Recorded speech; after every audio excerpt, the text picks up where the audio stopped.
দরজায় কড়া নাড়ছে আরও এক ফিফা বিশ্বকাপ। ডিফেন্ডিং চ্যাম্পিয়ন আর্জেন্টিনাকে নিয়ে দর্শকদের আগ্রহের শেষ নেই। নিজের শেষ বিশ্বকাপ খেলার অপেক্ষায় থাকা লিওনেল মেসির দিকেও তাকিয়ে ফ্যানরা। ২০২২ সালে কাতারে পরম আরাধ্যের ট্রফিটা ছুঁয়ে ফুটবল ক্যারিয়ারকে যেন পূর্ণতা দিয়েছেন LM10।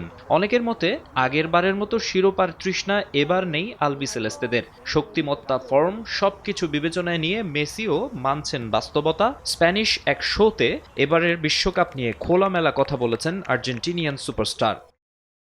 আমাদের মেনে নিতে হবে যে এই বিশ্বকাপে আমাদের চেয়ে ছন্দে থাকা দল আছে। ফ্রান্সে অনেক ভালো ফুটবলার আছে, তারা খুবই শক্তিশালী। স্পেনও দারুণ দল। ব্রাজিল হয়তো সেরা ছন্দে নেই, কিন্তু তারা সবসময় ফেভারিট।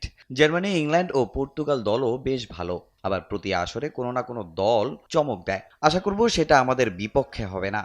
আর্জেন্টিনার পাশাপাশি এবার ব্রাজিলকে নিয়েও আলোচনা বেশি। হেক্সা মিশনে বারবার ব্যর্থ দলটার কোচ হিসেবে আছেন কার্লো অ্যানচেলোত্তি। এই দলে নেইমারকে রাখা হবে কিনা তা এখনও নিশ্চিত নয়। ইনজুরির সঙ্গে তার লড়াইটা যে দীর্ঘ সময়ের। যদিও বন্ধু greatest show on earth miss করুক তা কোনোভাবে চান না লিও। নেইমারের ব্যাপারে আমি একেবারে নিশ্চিত করে বলতে পারছি না। সে আমার বন্ধু, অবশ্যই চাইবো সে বিশ্বকাপে খেলুক। বিশ্বকাপে আমরা সবসময় সেরা খেলোয়াড়দের দেখতে চাই, আর সে সেরাদের একজন। খেলোয়াড়ি ক্যারিয়ারে লম্বা সময় আলোচনা শুনতে হয়েছে কে সেরা, তিনি নাকি রোনালদো। এতদিন পেরিয়ে গেলেও যে কোনো সাক্ষাৎকারে এই প্রশ্ন অবধারিত। তবে মেসি এতে মোটেও বিরক্ত হন না, বরং সোনালী অতীত মনে করে আনন্দই পান। ফুটবলে এটা স্বাভাবিক। সে রিয়াল মাদ্রিদে ছিল আর আমি বার্সেলোনায়, দুই চির প্রতিদ্বন্দ্বী দল। আমরা নিজেদের দলকে ট্রফি জেতাতে লড়াই করেছি। দর্শকরা সবসময় একজনের সঙ্গে আরেকজনের তুলনা পছন্দ করে। আমাদের প্রতিদ্বন্দ্বিতা খেলার মধ্যে সীমাবদ্ধ ছিল।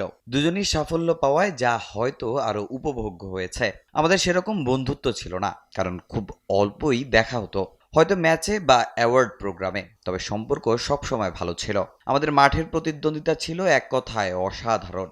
সাক্ষাৎকারে উঠে এসেছে নিউ জেনারেশন ফুটবলারদের কথাও, যেখানে তার প্রিয় লামিন ইয়ামাল। ফুটবলে একটা নতুন প্রজন্ম এসেছে যাদের সামনে অনেক বছর রয়েছে। তবে সবার মধ্য থেকে যদি একজনকে বেছে নিতে হয়, আমি লামিন ইয়ামালকে নেব।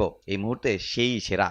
বিশ্বকাপে গত আসরে সৌদি আরবের বিপক্ষে হেরে শুরুতেই ধাক্কা খেয়েছিল আর্জেন্টিনা। এবার সেটা আর হতে দেবে না মেসির দল। তবে ৪৮ দলের টুর্নামেন্টে চ্যালেঞ্জ অনেক বেশি। নিজেদের প্রমাণের অপেক্ষায় থাকবে অনেক দলই, চ্যালেঞ্জ জানাবে জায়ান্টদের। মাকসুম আলম খান, সময় সংবাদ।